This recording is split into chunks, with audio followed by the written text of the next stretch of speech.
November 20th, and you're watching the Hammer Daily here on the Hammer Betting Network, presented by our good friends over at FanDuel. And we have a fun show for you today. I forgot to look up if the Ducks are playing, but like I said before, no Ducks today. We have edge work overtime coming up. Before we get into all that, though, I'm Jace Cooper alongside my producer extraordinaire, Jacob Gramegna, behind the board. Extraordinaire. Yeah, I don't know. I still have from Brad Powers. Who I don't know if you guys saw last night, but he did a shoey live on stream. He did not do a shoey. You did a shoey live on stream but it was an energy drink, not a beer. Right after his appearance on Monday Night Raw. Cam Scatterboo. How do you feel about people who are berating him for just living his life that he's injured? I see people like Michael Strahan even said, you have to work.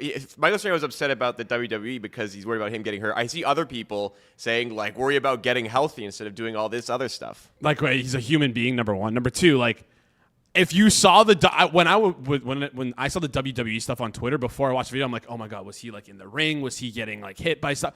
He literally just reached over a barricade and pushed someone. He's gonna re-hurt his ankle again by doing that? It's wrapped. It's fine. Guys, athletes don't spend every minute of every day perfecting their craft. They have a little bit of downtime, a little bit of free time. It's like when athletes do podcasts or Twitch streams, do you want them to be practicing all day? They have a little bit of a hobby on the side. Yeah. We all need it. Well, not a little bit of a hobby. I know a lot of these athletes. I don't know a lot of these athletes, but I've personally heard some stories of some where, some hockey players where they go morning practice, go to the gym, come home, play COD, sit on their couch for 7 hours. This is just, they're normal people too.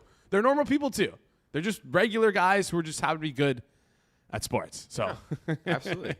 I would also listen, if Cam Scatterboo career ends early, he's got a long, long streaming career in the bag. That's for sure. Yeah. That is for sure. Anyways, let's get into today's show. Like I mentioned, Edgework Overtime. Going to close the show out with that one. So Money's going to be here. Earlier than expected, though. A little earlier than expected. So Money's going to be here. Moretto's going to be here. Ducks play tonight. Do the Ducks play tonight? I think the Ducks play tonight. But we are # fuck the Ducks this week. Fuck the Ducks. Anti-Ducks. This also I'm a very minor Oregon Ducks fan. Extremely What? minor. Where did this come from? It's just the college team I would root for. I'm Why? not into college. Because of Nike? I don't know. Just that's the team, Did you just the pick team it picks this week? you. You don't pick the team. Wait, the team why? No. You got to explain this. Just started liking Oregon Ducks basketball during March Madness. Okay, Ducks basketball. Are you a Justin Herbert fan? Are you a Bo Nix fan? Are you a Dylan Gabriel fan? No, it was before all these guys. Wow. All right. Very casual. Hey, the tournament's on, or playoffs are on. I'll root for them, but not a big fan. Okay. Well, we are enemies this week, but yeah. We have Kirk Evans coming on, leading off the show, talking some NBA stuff. No bets for tonight. Just going to kind of take a look at each division, talk through some awards markets, see how is Josh Giddey most improved. What is it? 6th man of the year, most improved? MIP award. Don't shake your head at me. Hitman, it will also come on. That was the Kirk Evans, by the way. No one saw him. I could see him in the back shaking his head. Man. Yeah, and then Hitman's going to come. We're going to talk through some Thursday night football player props. I also want to get his opinion on the Joe Burrow situation because I think there's a lot to unpack there and kind of go one of two ways. But yeah, just get his early thoughts on that on this Thursday because he did give out, I believe he gave out the Bengals earlier today. So I just want to see Bengals +7. So I feel like he thinks Burrow's playing. But I want to talk through that with him. Before we get into things, though, reminder tonight, 5 p.m. Eastern time on the Forward Progress YouTube channel. If you want to fire on your Week 12 bets, we've got our Best Bets show. 5 p.m. Eastern, Forward Progress YouTube channel. Rob, Austin, Suma, 3 best bets each, going through every single game on the board, talking through them. That's today, 5 p.m. Eastern time, Forward Progress YouTube channel. All right, enough dilly-dallying. Let's bring up Kirk Evans here. You know him. And you've seen him regularly on the Circle Back Monday edition live right after the Hammer HQ. He's also, I think, wearing the same color shirt as me. Yeah, we're matching today. Good to know. How's it going, Kirk? You don't need to pretend like we didn't plan that. We talked for weeks about what color shirt we'll both wear. You know that on Thursdays we wear, what color is this? Beige? Beige? Yeah, I would go beige. I'm basically colorblind. Thursdays are beige. Thursdays we wear beige. Anyways, how's did I mess you about something? No, we're just gonna dive into things here. I wanna talk to you about so many things to talk about in the awards market. Jacob wanted to know about or offensive rookie of the year. Offensive player of the year. Rookie of the year. I'm thinking Well, of, it swung. Knippel's now the favorite. Oh, ahead of really? Cooper as of yesterday. Yeah. I looked right before, and Unless depending no, depending where flag you're is looking. pendulum back the other way. So I want to talk rookie of the year. I want to talk defensive player of the year. I want to talk most improved player of the year. So where do you want to start here with these awards? Before we get into the divisions, let's start with awards talk. Anything in particular you're looking at? Yeah, I would actually say let's start with clutch player of the year. Okay. Because that's the award market that I have a bet in currently. All right. Let's talk through it then. Well, for those who don't know, explain like the criteria for clutch player of the year, or is it just kind of like a pseudo vibes award? A vibes award. Yeah, like No. I definitely wouldn't agree that's a vibes award. Kind of is. Somewhat. Definitely they'll give it to someone who has good vibes, and I think the player that I'm banking on has good vibes. So right now, favorite is Cade, Shea, and Durant. Maxi's up there. So pretty much the award is there's a few criteria. What's your record in the clutch? Generally clutch scoring is what's looked at, like above and beyond anything else. And then like clutch efficiency, you're probably not going to win this award if you have a lot of clutch points, but you're shooting, 37% from the field. So right now, Cade, they're 7-1 in the clutch, and he's third in clutch points. Shea has a massive lead in clutch scoring right now, and they're 5-1 in the clutch because they never lose. Maxi, they're 7-5 in the clutch. That's crazy how many clutch games they have. He's third in clutch scoring. But the player that I like, and let me be a good for the brand, on FanDuel, Devin Booker, 40-1 clutch player of the year. I've taken anywhere between 50-1 to 35-1 there. Okay, what about Devin Booker do you like here with this clutch player of the year award? Is it just their win percentage, is scoring? Like what is it? So right now they're three in the clutch, and like that's going to be a huge crux of this award. Is like the Suns are going to have to be decent in the clutch, and that's mostly just hoping for luck. Honestly, like Phoenix is going to be in a lot of clutch games. That's definitely a reason I like it. They're a lot better than people thought. He's actually only played 23 clutch minutes, like clearly behind everyone at the top of this list, and he's fifth in clutch scoring. He's gonna have one of the highest usage. He's one of the higher usage players in the league right now, especially with Jalen Green out. So he's gonna have a massive usage in the clutch. He's also, it's typically easier to have a creator guard have a super high usage in the clutch than a center, let's say. So he's just gonna have a massive clutch usage. They're a surprise team. They're definitely a good vibes team. And I think if they can have a good clutch record, he could pretty easily lead the league in clutch points. He already has a really good percentage in the clutch. He's just off to a good start. I think he should be closer to that top group of favorites than he is to more like middle pack guys. Yeah, the guys around him right now, 40-1. There's a ton of guys like Sengun, Desmond Bane, Donovan Mitchell, Kobe White.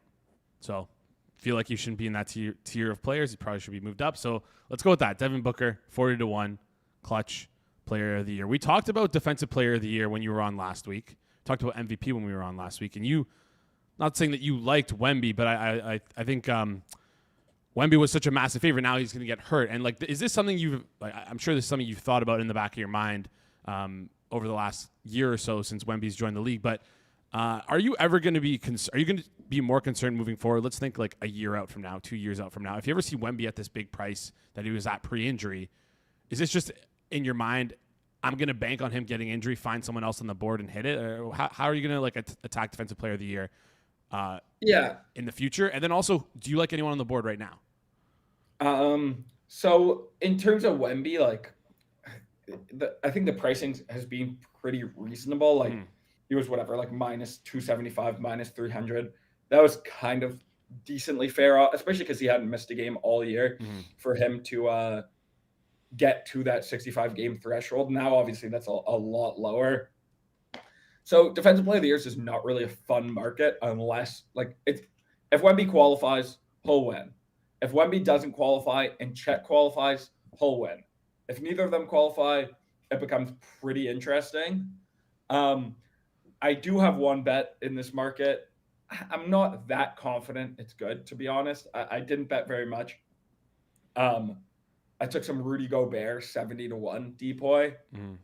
I know it feels disgusting. People don't want to bet him or don't want to vote for him. Like last year, he definitely had a pretty good case. I bet him last year as well.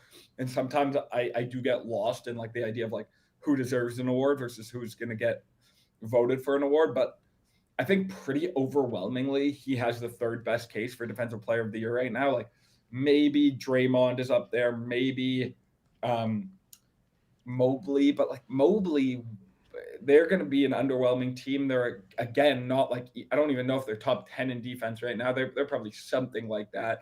The on-offs for Gobert defensively right now are just completely insane. I think Minnesota would be the second best defense when he's on, and like by far the worst defense when he's off. Chet's already missed 4 games. Like any minor injury to Chet, he could easily not qualify. Wemby's obviously going to be out for 3 weeks and probably not playing back-to-backs when he's back. So, yeah, I took a little Rudy. I don't know if people are going to vote for him. It's hard to really – like all the top defenses right now, if you pull it up. Okay, obviously OKC, they are – but like Chet will win this award. Maybe if Chet doesn't qualify, Dort is a contender, but like Dort's already missed some games and like it would make me sick if Dort won this award. Detroit, Duran, I don't think can win this award. Isaiah Stewart's probably the best defensive player. He's obviously not going to win this award. He won't play enough minutes. Spurs are third in defense, obviously, if Wemby doesn't win. Oh, yeah. Spurs are third in defense. If Wemby doesn't win, no one's winning, and they won't be third in D if Wemby doesn't qualify. Houston, like, I just don't think Amen Thompson's going to win this award. You know, would voters be willing to give this to Alperen Şengün? Probably not. I think he is a pretty underrated defender, but I don't think he's going to win. Denver, no one. Dallas, no one. Yeah, Bam could win. You know, Draymond could win, but there's not really a good contender past Chet and Wemby. So I did take a little bit of a chance on Gobert, but multiple people have said to me that no one will vote for those guys. Why will no one vote for Rudy Gobert, assuming, obviously, Wembanyama don't make it? He has 4 Defensive Player of the Years. He's just like one of the more disliked players in the league by other players, and like the media also doesn't really like him. And I think when you get to like such a high number of Defensive Player of the Years, people don't want to put you in like such a historic bucket, even though he is like the best. Him, Draymond, probably Alex Caruso are the 3 best defensive players of their generation. So I don't think people should be so anti-voting him, but people were very anti. Like people didn't even consider him last year, and he was clearly a good candidate. So yeah, I don't know. I didn't take it for very much. I think he could have a narrative, especially with just how ridiculous his on-offs are. But I'm not telling people to run and go bet that. Yeah. I just want to jump in here. Sorry, but on Rudy Gobert as well. If he wins another one, that'll be the most in NBA history. Right now, he's tied with I think Mutombo and Wallace. So I think he'd have to really lap the field for people to make him the most DPOIs in history. But on this topic, I kind of wanted to selfishly gauge the temperature on Scotty Barnes. Do you think he has any hope in this award if the Raptors keep their defense up? The thing is that the Raptors' defense is very fake, in my opinion. I think Scotty Barnes is an awesome defender. I have it pulled up right now. They're 26th in the league in free throw rate and 18th in offensive rebounding.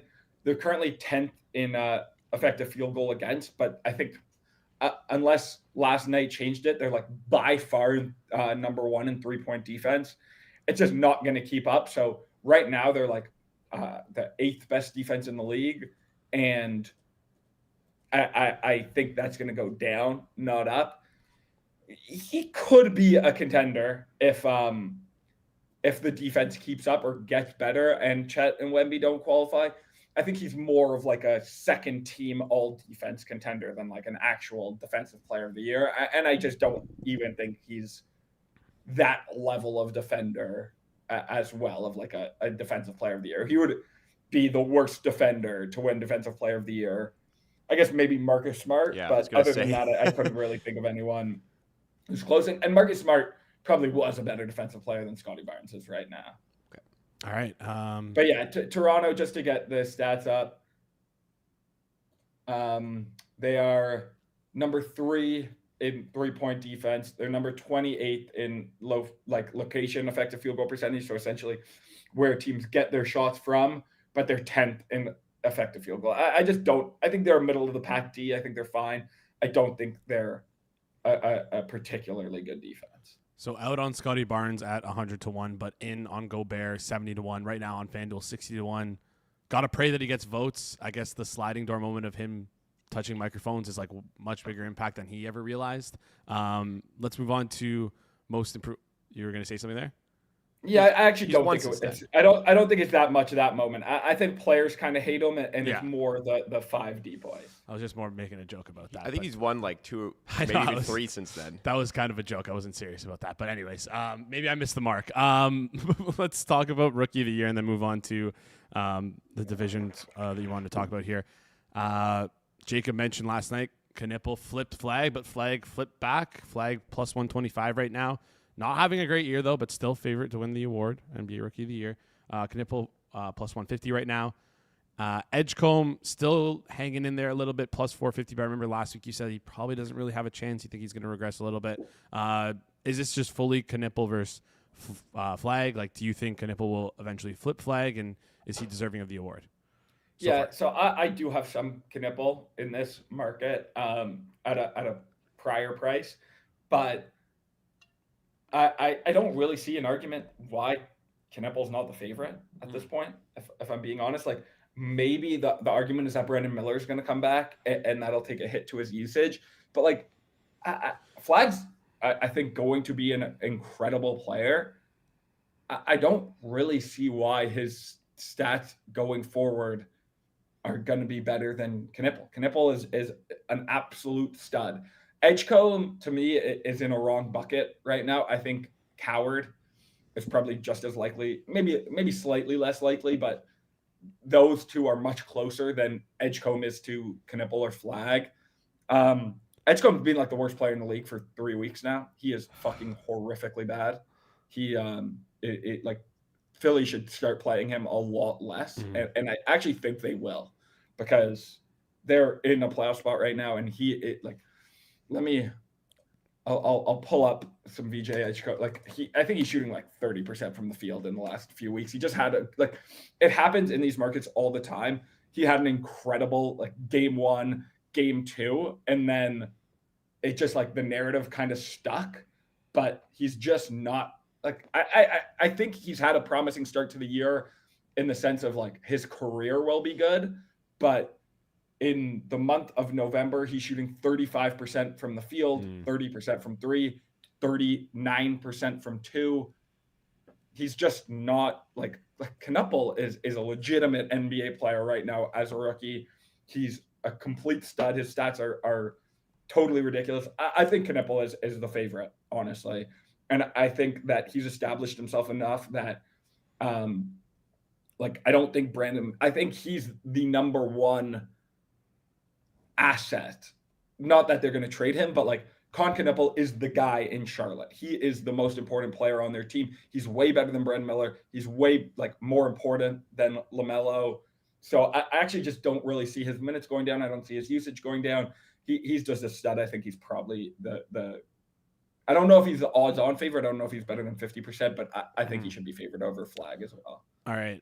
So maybe we'll see that flip happen soon. Is what's the path for Flag to kind of overtake him here? Do you think that with how bad the Mavericks are, there is a path for him to overtake? There's absolutely a path. Don't get me wrong. Still early, Flag, obviously. It's early. Flag is the path is that Flag is really, really good and just figures it out a little more.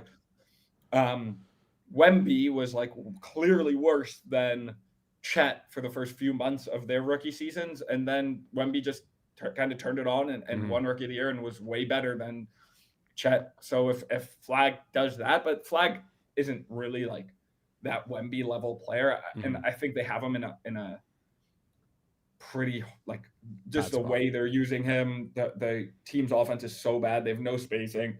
We'll see when Davis is back. But the thing is, he's played most of his games no Davis and really hasn't been able to put up, big counting stats as well. So I think Flag absolutely has a path. I think he's the second most likely by a significant margin, but I do think Con is more likely than Flag. All right. Anyone else you like, or would you consider like Coward, Queen, Jeremiah Fears, like any of these guys? They're not even worth taking a sniff at. Look, it's worth looking. Ace think Bailey 150 to 1. Derek Queen. No, Ace Bailey's got no shot. Right, Derek firing Queen. names off. Derek Queen is putting up really big stats right now. He had 30 and 9 last night. But again, these guys just aren't winning. Okay. Coward is the only one who if they kind of just give him the offense and he's this good, but he's just not gonna get the box stats, and I think he kind of has to be overwhelmingly better than everyone else to win it because he's just so much less known. So I'm definitely not betting anyone, but yeah, I'm keeping an eye on Coward. I'm keeping an eye on Queen. I'm keeping an eye on Fears. Past that, it would be very hard to see anyone else winning.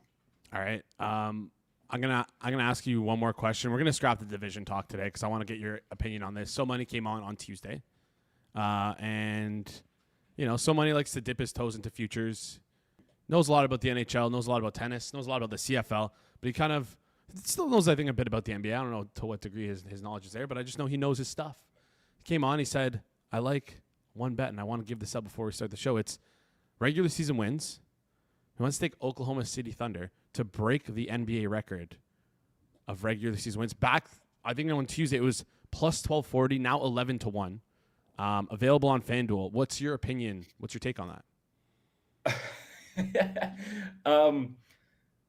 I have not thought about it at all. I would be pretty surprised if that's a good bet, if I'm being honest. I would much more likely think that I would take the no. This team is a ridiculous wagon, don't get me wrong, and they still don't have J-Dub. How many wins is it? So they would need 74. Yeah, 74. Yeah, I just... It's a lot maybe of wins. They have so much depth. 8 losses. That, even when guys are out, they're so ridiculously good. 11 to 1, but I just don't think they're going to care. They're really not the team that especially after Golden State went for it and lost. I think it becomes more unlikely that any other team actively goes for it. And to get to 74 wins, OKC might be the team that doesn't care and would go for it. But I don't know. That's not a bet I'm making, but I would bet on OKC to win the West and win the championship. I think I said this last time I was on. And it's just... Well, even behind the scenes, I've talked to you a little bit about just some future stuff, and you're just saying OKC. How about this, though? If you're making a parlay in another sport, OKC title should just be in that parlay until they're less than plus 150 to win the title. Yeah. Or obviously, if there's an injury, don't just blind bet this and not look at anything. But this team is they should not be plus 175 to win the title. They're the best team I've ever had in my spread rankings, and they don't have their second best player. They were minus 18.5 point favorites last night to the Sacramento Kings. Yeah, the Sacramento Kings are bad. They're not that bad. Not that 18.5 point favorites is just completely insane. They won the title last year. They're clearly better. Chet's taking a bit of a step. Just bet them to win the title. All right, a little collab bet between you and Mr. Peanut Butter, Julian Sayin to win the Heisman, and Oklahoma City Thunder to win the NBA Finals. Winner there. I don't know who Julian Sayin is, and I don't endorse that, but I do like Mr. Peanut Butter. So if he likes that, Mr. Peanut Butter came on and said he liked it to win the Heisman. That award closes out, I think, by mid-December. So, if you're gonna bet on it, you might. I have other Heisman bets. But I barely don't even remember their names. But do you have Mendoza? Does Fernando Mendoza ring a bell? No. Does I think Julian I have. Saying no. I have the running back Love. Okay. And then some other quarterback with a funky name. Maeva. A P. Oh, Diego Pavia. Yeah. Those are both dead. I'm sorry. You know nothing. No, I'm okay. Chat, back me up on this. Those are both dead. All right.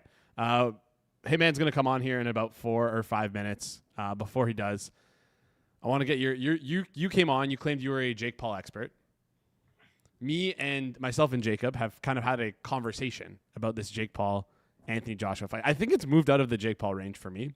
But Jacob likes Anthony Joshua. Well, hang on. Okay, you preface it. You preface it. I'll let you. Preface is that I think Jake Paul is going to take a ton of money, not a lot of money, Yes. and he already is starting to take money. Yes. And I think by the time the fight gets close, we're going to have a really good number on Anthony Joshua. Yeah. So I think my understanding was the price was around like plus 900 ish. So it's changed now. Yeah, Currently plus 680 for Jake Paul, minus 1200 for Anthony Joshua at FanDuel. It was minus 1450 a few days ago. So me and Jacob were thinking we would make a friendly bet on it instead, but I think the price is betting Starbucks wraps. Yeah, exactly. The price has come down a little bit too much for me on Jake Paul. Someone in the chat's mentioning Jake Paul plus 750. My only gripe with this fight is like, yeah, maybe Anthony Joshua wins, but like, I just don't see, like, I don't want, again, I'm not a sports or rigged guy, but like they've set up Jake Paul to be in like really good situations his camp has. So it just feels like when you're getting a good number on him like this, like a pretty big number, you kind of want to take it. What's Kirk, Jake Paul expert? You claim to be. I am a Jake Paul expert. Okay, you are a Jake Paul expert. Let's give us a breakdown on this fight. What's the stylistic matchup that you like here? Yeah, the only problem is I'm not an Anthony Joshua expert as well. Yeah, I don't know. This one's really not interesting to me, if I'm being honest. Paul Joshua, like the fact that Jake Paul is less likely by the odds to beat Anthony Joshua than he was to beat Mike Tyson just shows how sick of a bet that Mike Tyson bet was. And it's like 4x. It's not even close. But based on those lines, I don't know. I don't really want to bet like a 1.07. It doesn't seem very interesting to me. I don't think Jake's super likely to win, but I could see it. Typically in these spots, you want Jason to be your counterparty because typically when guys are saying, "Oh, it's rigged," blah blah blah, those are the people you want to bet against. That was the same. Never said it was rigged. With you just implied that it could be rigged. No, I just. So his implication is that they wouldn't put him in a fight if they didn't feel like he could win. Yes. They book their own fights. It's not like this is like a scheduled matchup that a team has to play. A boxer has to fight every other boxer. Jake Paul's been fighting for 10 years. At some point, they realize, like, okay, we need to fight him. Like, people aren't interested in him fighting, a 74-year-old from a retirement home who has a little bit of dementia. Like, he actually needs to fight someone who's real. Mm-hmm. So it's kind of made sense that's escalated to this point. But, like, I would definitely focus way more on, like, the – to go the distance, KO stuff. I haven't looked that much into this fight yet. My concern is we're going to watch this fight, and then we're going to be like, how the fuck did we not just bet AJ at this against fucking Jake Paul? That's my fear. And I think we're going to end the fight. I agree. I probably would bet. The fight's going to be over, and people are going to say that. Yeah. I agree. But again, that's like, it's minus 1,300. Yeah, I'm saying right now it's obviously in a bad spot, but I think people will bet on. I think people will put money on Paul, and we'll get this number in a much more friendly spot for Joshua. I think just talking about it a little bit more, I think I want to look at the derivative markets here because Joshua points or decision is plus 600. Joshua KO is minus 475. Like, they could just have like a sort of – we've seen boxers like the Mayweather and Paul fight, Logan Paul fight. You could just tell they weren't going hard. They weren't really – That was an exhibition, though. I know, but – yeah, Joshua by points or decision at plus 600. That sounds really that good. feels good. More interesting. That sounds tasty. Doubt. So there's some different ways to look at it. I'm never implying that something is rigged, but there could just be like maybe they take it easy on each other. Who's to say that they're going to be trying to knock each other out in the first round regardless? Like, we don't really know. This is just a big cash grab for the both of them. But Joshua's already made a ton of money in his career. So has Jake Paul. Who knows what the motivations are for this fight. Joshua's plus 600 to win by decision seems very good to me. Yeah. All right. Do we know what the size of the gloves are? 10. I think I said 10 ounces. We also don't know the weight as well because I believe Joshua is probably a bit heavier than so Paul. Anthony Joshua has to be 245 or less. Okay. Jesus Christ. Jake's not close to 245. Yep. Yeah. This is what I'm saying. Jake's gonna get fucked. I want people to overthink this and put money on Paul and give us better. I think if you want to bet Jake Paul, I think you need to take it now. earlier. I think the earlier is the better. I could be way off on this. This is such a unique sort of betting experience, but I think if you want Jake Paul, I mean, you've already missed the best number. Yeah. Yeah, we'll see. I don't know what Anthony Joshua's like training. Like he also just took this fight on like 4 weeks' notice. So is he in camp? Is he ramping things up? Is he out of shape? Like what? We're overthinking. Anyways. Yeah. Well, again, to me, that kind of more implies again that this fight could easily go the distance. Yeah, that's what I was thinking about as well. Anyways, Kirk, appreciate you joining the show. Any final thoughts before you head out? No. Thanks for having me, boys. Awesome. Do you when do you want your spinach and feta wrap, by the way, and your coffee? Which also wait, hold on, 1 sec. Do you want to redo this bet on Oklahoma City Thunder to make to get 74+ wins, and we'll just roll it over? But you were giving me 100 to 1. I'm not giving you 100 to 1 on that. Yeah. Also, obviously. I don't. Well, we can talk offline. Okay, sounds good. I want to do it on air because I feel like it's good content. But anyways, we'll figure it out next time you're on. All right. Sounds good. All right. Later, guys. Appreciate it, Kirk. Kirk's afraid. That's how you know that's a good bet. Kirk is afraid of that 11 to 1. All right. Let's bring up Hitman here in just a sec. Before we do, just want to give you a quick shout out to. And honestly, wait, hold on. Before we do that, someone mentioned that AJ Ngannou. I forgot that Anthony Joshua fought Ngannou and like knocked him out in the first round. So you know what? Maybe I am overthinking this a little bit. Keep overthinking it. I just see Jake Paul and I'm like, maybe I'm mystified by the Mike Tyson fight, which was that was so obvious. That was so fucking obvious. If you knew anything about after the fight. No, I had a ton on Jake Paul. You bet. I had a ton on Jake Paul. That's why. But I didn't have enough. Same. Sure. I had like maybe some of the largest bets of my life. Was it 3 years ago? 2 years ago? Oh, it was a year ago. A year ago, maybe Wow. not even. Was it? Wow, time flies. I thought it was before the football season last year. Year and a half, maybe. Maybe I'm misremembering. I felt like it was in like less than a year ago. Yeah, I just remember being with my friends, and they're like, I'm going to bet $25 on Mike Tyson. I'm like, just cross me. Just cross me. Anyways, before we bring on Hitman, football is making Week 12 even bigger with a chance to win a share of $2 million in bonus bets this Thursday night. That's right, $2 million. Here's how it works. Opt in and place an anytime touchdown bet on the Bills versus the Texans using your profit boost. And if that player you pick scores either the first or last touchdown of the game, you will earn a share of $2 million in bonus bets, $1 million for each touchdown. FanDuel wants me to give out a dark horse touchdown score, and I'm going to throw my dart at Tyrell Shavers. Probably a bad time to do so because he scored a touchdown last week, but we don't know what's happening with this wide receiver room, and we will talk to Hitman about this wide receiver room. It's just one more reason to bet on the NFL with FanDuel. So whether you've got a feeling about the opening drive or you're banking on a clutch finish, now's the time to get in the game. Visit FanDuel.com/forward progress to download the app today and get started. FanDuel, an official sportsbook partner of the NFL, must be 21 plus and present in select states. For Kansas and Philly, Kansas Star Casino, 19 plus and physically located in Ontario, 18 plus and present in DC, Kentucky, or Wyoming. Opt-in must apply profit boost token on select markets. Prize pool to be split equally among all eligible participants who made the correct first or last touchdown pick. Bonus issued is not withdrawable bonus bets, which expire 21 days after receipt. Restrictions apply. See terms at sportsbook.fanduel.com. Gambling problem? Call 1-800-GAMBLER or visit RG Help. FanDuel.com/RG. Call 1-888-789-7777 or visit ccpg.org/chat in Connecticut or visit mdgamblinghelp.org in Maryland. Hope is here. Visit gamblinghelplinema.org or call 1-800-327-5050 for 24/7 support in Massachusetts or call 1-877-8-HOPE-NY or text HOPE-NY in New York. Call Connex Ontario at 1-866-531-2600. Visit connexontario.ca. All right. Hitman's going to come on. Sorry for going a little long there, Hitman. Wasn't sure if you were ready to go, but let's bring him up anyways. He's the best prop bettor I know. You can catch him tonight on our watch along. Zipping up his hoodie, getting ready to go. Hitman, how's it going, my friend?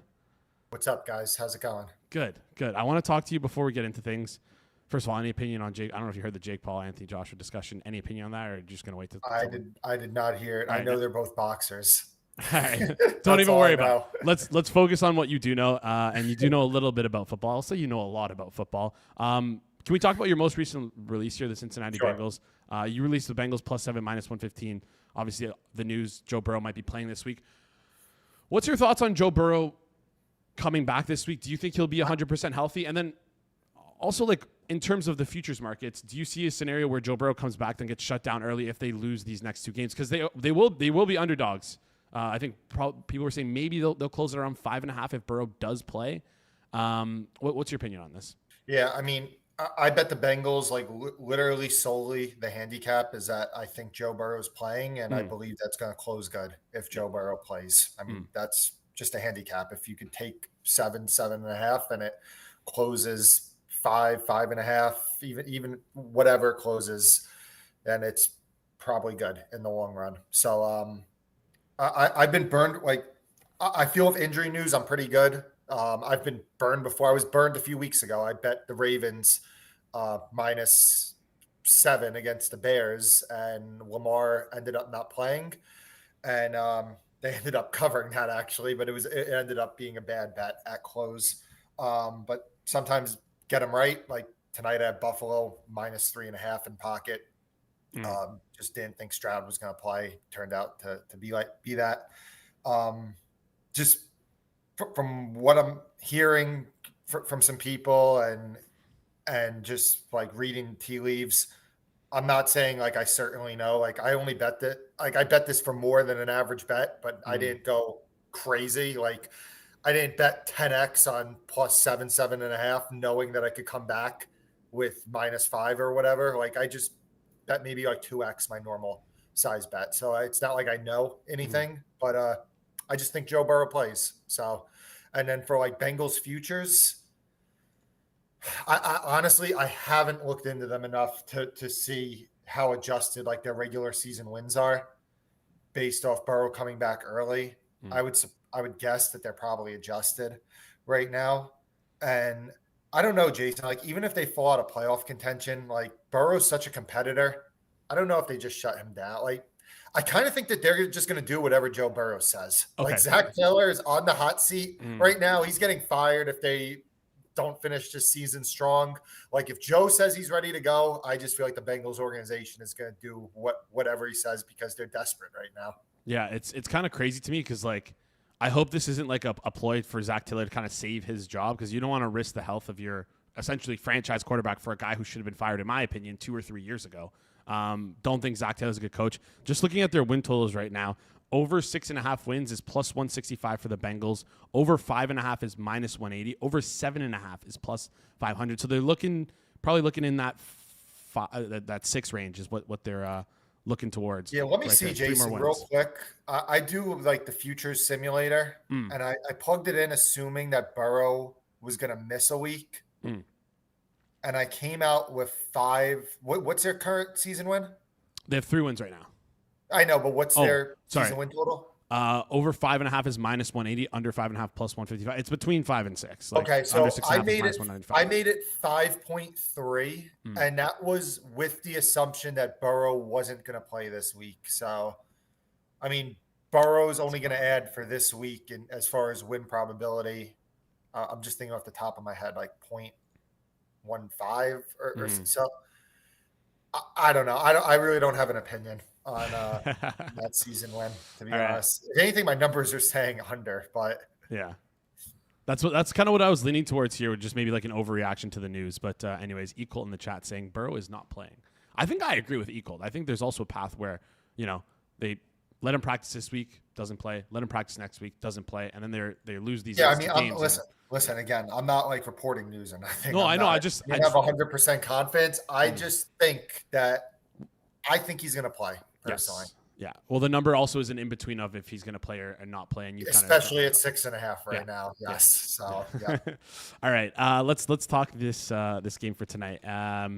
Bills, Texans, like you mentioned, CJ Stroud not playing. Davis Mills is playing. You got a great number on the Bills right now. Kind of shocked that the number is moved out from where you got it there at the 3.5 all the way out to like 5.5 juice towards the Bills. To me, doesn't feel like there's that big of a difference between Davis Mills and CJ Stroud, at least like this many points against the spread. But whatever, market says I'm wrong, so I guess I'm wrong.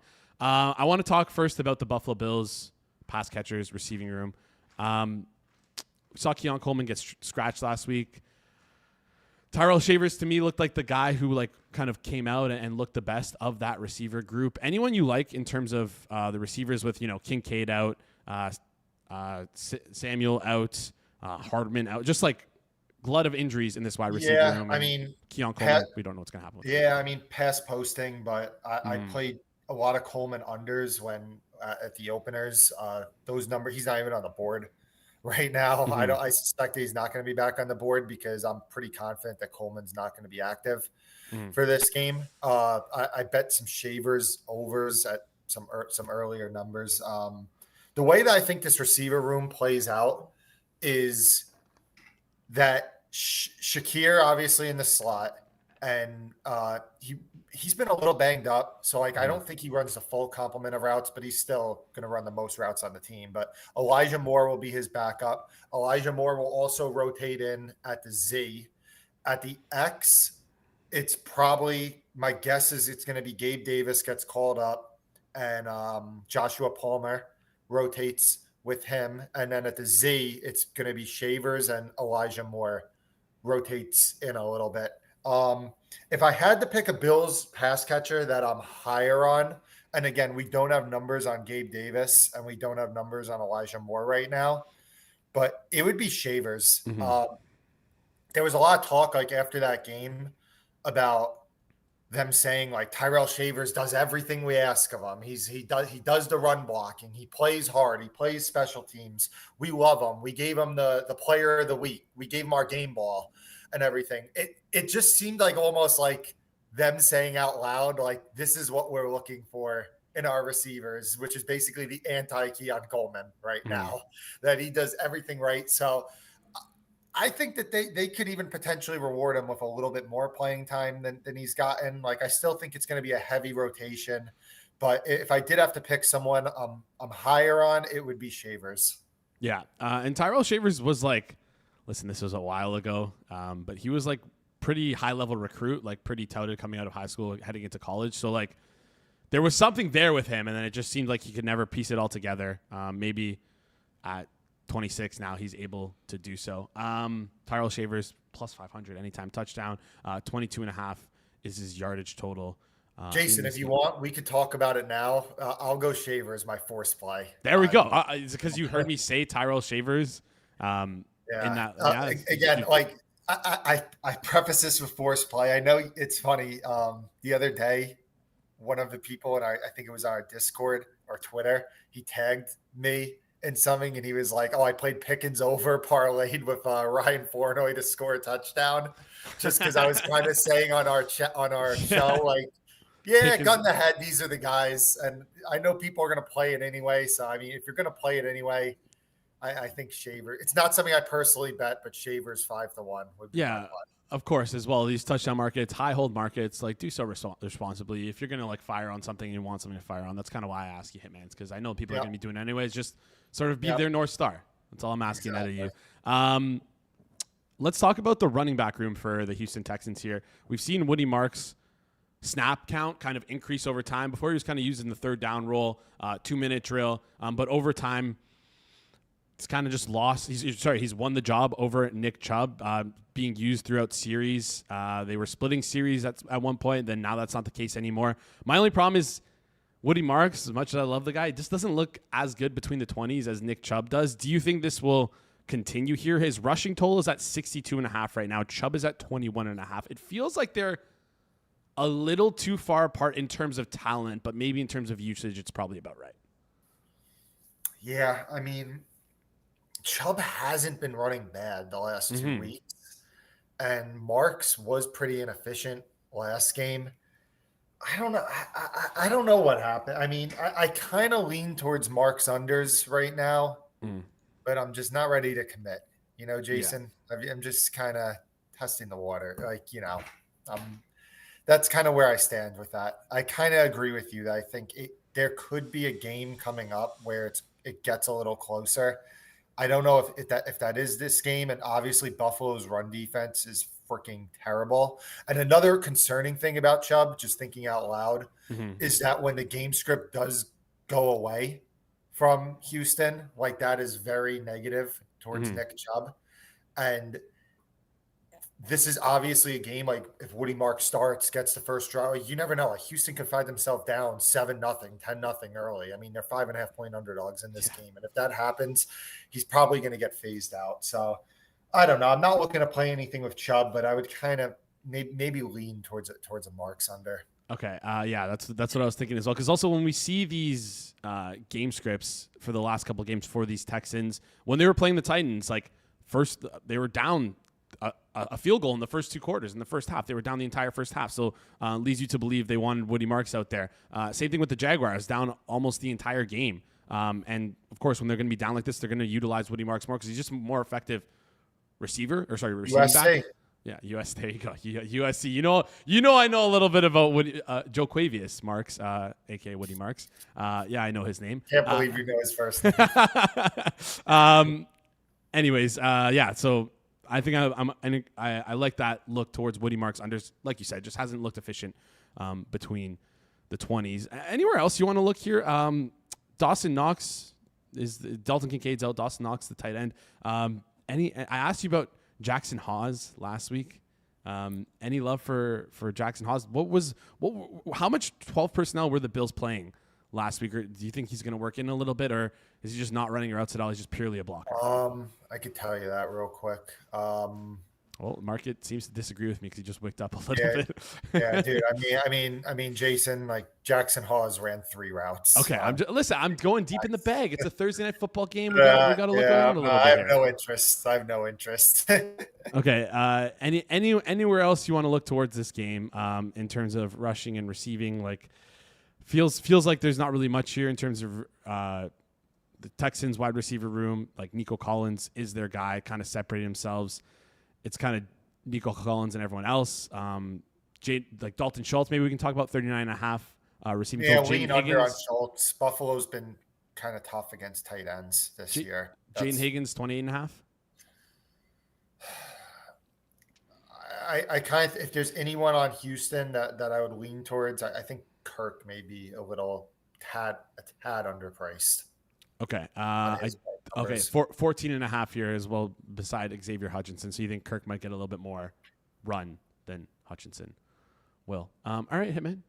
Any other things you like? Give me. I force you for a touchdown scorer. So do you have any alts that you like? Like, are you looking towards maybe like do you think James Cook is this James Cook explosion spot? Is this like what's your opinion on this game? What do you think the game script's going to be for this game? Like paint a picture for this game for me. I mean, I'm just gonna say the game script's going to be what the market kind of says it is, which is Houston behind. Maybe you can maybe sell me on like a Christian Kirk alternate. Okay. So and Jalen Noel just still has frustrating usage. That would be what I would say. All right. Christian Kirk's alts, 30 plus yards, plus 285, 40 plus yards, plus 500, 50 plus yards, plus 870. Hey man, appreciate these looks. Going to be touting these as my own plays on the watch along tonight. You can be there on the watch along tonight with myself, with G-Stack George. If anybody takes any of my stuff, I don't care. So it doesn't matter to me. As long as he gives you credit, right? Like in the I don't even need the credit. Just whatever. All right. Man of the people. All right. You are truly a man of the people. A quick reminder, of course, like I mentioned there, Hitman will be with us live tonight for the fourth quarter for the Bills Texans game. Hey man, do you have any more? Does your wife have any more friends for the chatters in the chat, or is it just me you're trying to set up with? I think this is the one that I think you can hit the home run with. All right, this would be a grand slam. All right, the Blue Jays could have used a clutch grand slam. You don't have to bring this up, anyways. Hey man, appreciate you. I'll see you later tonight. Thank you. Awesome stuff there from the Hitman. Great stuff. Let's talk through. We got the edge work guys coming up next. Fuck the Ducks. Sorry, Moretto. Sorry. So money if you're in the background. I'm anti-Ducks today. Before we get into things, Hitman dropped like a little mention there about our Discord. Someone in our Discord posted a prop SGP that he played based on Hitman's advice. Guess what? We have tons of members in our Discord. It's a great little community if you're looking to fire off on some bets. Just have some good conversation with some banter on the side. Rob's in there giving out his fair prices on anytime touchdown scorers. Chat directly with all the creators. Alex is also in there firing off some Saturday NHL bets, and I'm sure in the future So Money will be in there firing off some crazy futures that he loves to play. Maybe next year we'll be looking at a Rough Riders Grey Cup winner as well. Also, Clive, he does a segment here for team totals, but he also fires off some team totals in there. If there's any numbers that pops that he's like, just head over to discord.gg/hammer. Click the link in the description to go sign up and join the show. #fuck the Ducks. All right, let's bring on these two guys. Oh wow, E-Colt's going off. This is an official E-Colt release before we bring on the Edgework guys. Actually, you know what? Let's bring up Alex. Let's bring up So Money, and let's get their opinions on this. The official E-Colt release, as per the chat, is the Raptors to win the East, 30-1. I'm not going that far. So Money, Alex, any thoughts on that? Couldn't name me 2 players on the Raptors. All right. So I love it. There we I go. love it. Yeah, and the reason I love it is because like last year, it was a down year for the team. Obviously, like throughout the lineup. This year, they've improved their defense immensely. Right, it's been a focus on that team. They're getting scoring. They're getting balanced scoring. And you look at the East. The East is wide open.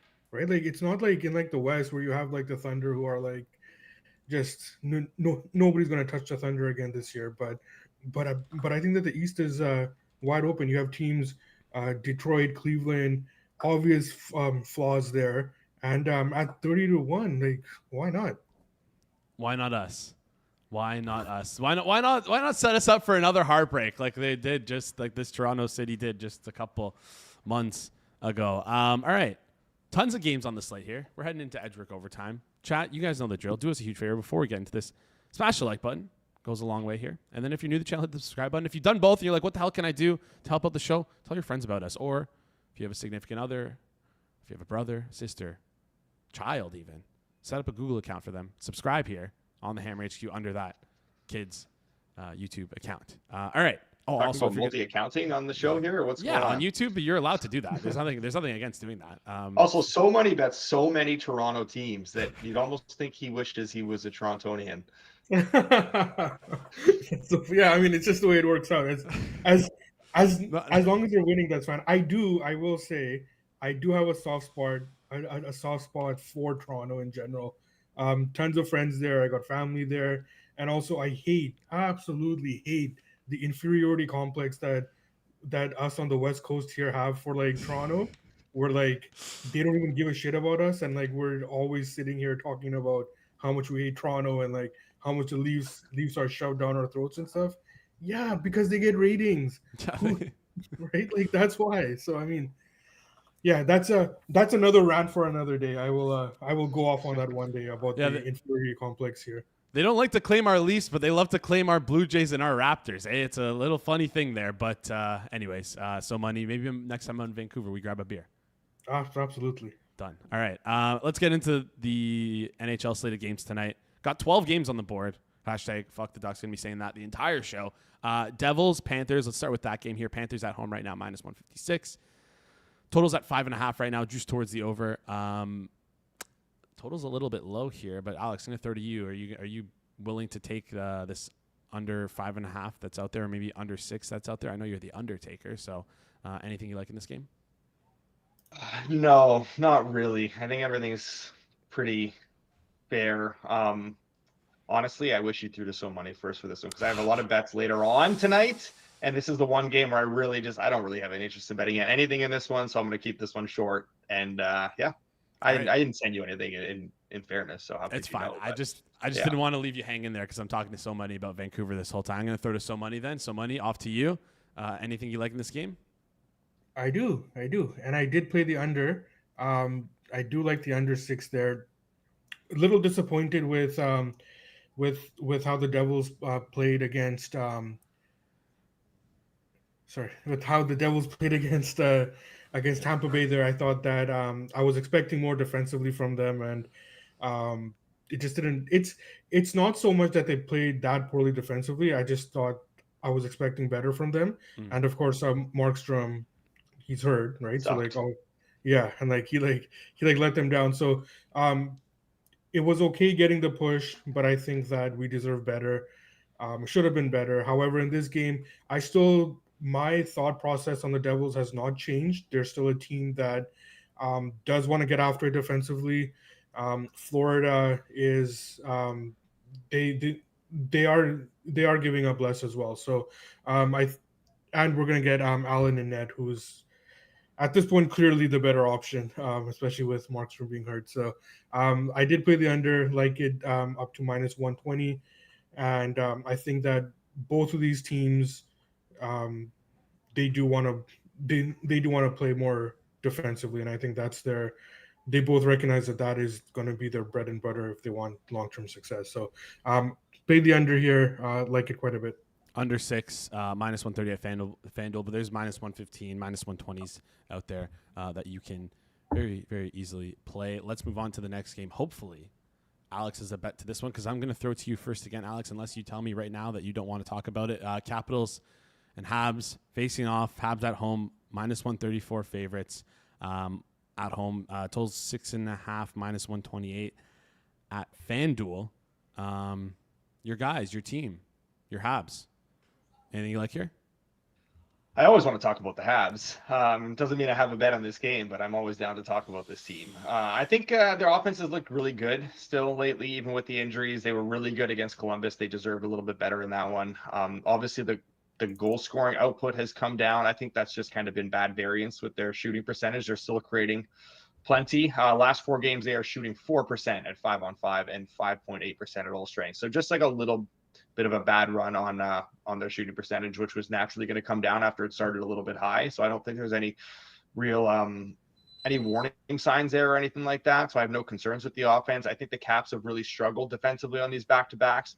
Obviously a very tough spot here, playing the Oilers last night and now coming and having to travel to Montreal for a game the next night. Obviously, you get the downgrade with Lindgren in net. I don't really trust Montembeault. Everything about this game makes me want to bet an over here. I just haven't really pulled the trigger yet. I think it's more of just something I lean at this point. I'm just not quite there, but I like the over, instinctively, but I just don't think I like the price enough to fully pull the trigger here. But I think there is potential for some goals in this game. All right, creeping towards an over here. 6 -118 if you like the flat 6 on FanDuel is what you can get. You can also get a 6.5 plus 104 if you don't like that flat number. So money, throw to you again. Do you agree with Moretto here, or what's your take? Yeah, I do agree with Alex. I mean, the number on Montreal is a little bit inflated. It's not something that I would be rushing to bet. That being said, I do think it's a tough spot for Washington as well, and with the downgrade in goal, I did bet Edmonton last night for some reason. I deserve to get my ass kicked there, and it's not so much that I want to bet against Washington. It's just that maybe I'm a little off on the Capitals, and like when I feel off on a team, I like to stay away from their games for a bit. So yeah, I'll see how the Capitals perform here. I think they are at this number, they are undervalued, but for the reasons that Alex mentioned, which I do agree with, I will end up passing on this game. All right, John Smith in the chat saying Montembeault. No, Montembeault's BLOWS. Let's move on. Let's talk about another team that blows, the Toronto Maple Leafs taking on the Columbus Blue Jackets. Leafs are in a pick at home against the Blue Jackets, and they are on the wrong side of the pick 'em. They're -108. Blue Jackets -111. Like, what? I get the injuries. I get it. But, like, 2 years ago, if you were telling me that this was the case, oh, man, I don't know how I would be feeling. Total's at 6.5 right now. We've sworn off the unders on this Toronto Maple Leafs teams. Someone, you're smiling a little bit, though. You're smiling a little bit. I'll let you lead then. Are we now off of swearing off on the unders? Are we now back on the unders for this Leafs team? What do we like here? It just made me laugh because I'm not betting the under in this game, but I think Alex might be. Okay, so I'm not on the under because not that I don't like it, it's because I bet Columbus, and it's one of those situations where in case I'm wrong, I don't want to lose both bets, but I feel strongly about I feel strongly about Columbus here. Toronto got the win against St. Louis in a game where they kind of bottomed out of the market in that game, right? Like Dom talked about it last week before we came on. We talked about it on the show where they're 50-50 against the Blues, right? Like let that sink in for a bit, right? So that is them bottoming out in the market. With that, they still didn't look that good against the Blues, right? They were kind of lucky to win that game in overtime. So that shows me that there still might be a little bit more to go on the Leafs here. And if that is the case, then the way that I like this Columbus team does give me value on Columbus. So I do like them up to -115. I know it's quite more than what the market bears, and it's just because I just come in higher on Columbus than most right now. So yeah. So speaking of, I usually bet on Toronto teams. This time we're going to be betting against the Leafs. All right. Betting against the Leafs here. Jordan Mosel in the chat agrees with you. He was able to scoop up some great prices on Columbus so far. Hopefully we can get some even better CLV for him, +120 in the pocket for Jordan. Alex, we already buried the lead. You're off it. You're back on the unders. Tell us why you're back on these unders. No, I'm not, but it was a good chance to plug the Discord at least, because if you're in there and in the NHL chat, I did say on, what was it, Tuesday night, I guess, the St. Louis game after the Knies thing, I said I ended up adding some under on the Leafs as well, in addition to what I had given out earlier in the day, and that did get home despite an own goal and a wrist shot from the point going in the first 5 minutes. Looked like we were going to be absolutely cooked. But yeah, I'm not sworn off Leafs unders. I'm not betting an under here, though. I am with so money on Columbus. So it's an interesting situation here in the market, I think, where we got the terrible openers again, but we didn't get as much of a correction as we did against, like, we're sitting at the same spot we were sitting with the Blues basically the other night, except now we know that Knies is out, and we did not know Knies was out when we were sitting at this price on Tuesday. You're telling me that Knies is in at least like a 2% adjustment, especially when you consider the guys that are already out. I don't know how you can tell me that with a straight face. So I don't think there's been a big enough adjustment here. We're also talking about a Columbus team that I trust a lot more than a St. Louis team that's really kind of fighting things right now. So yeah, I think this is not.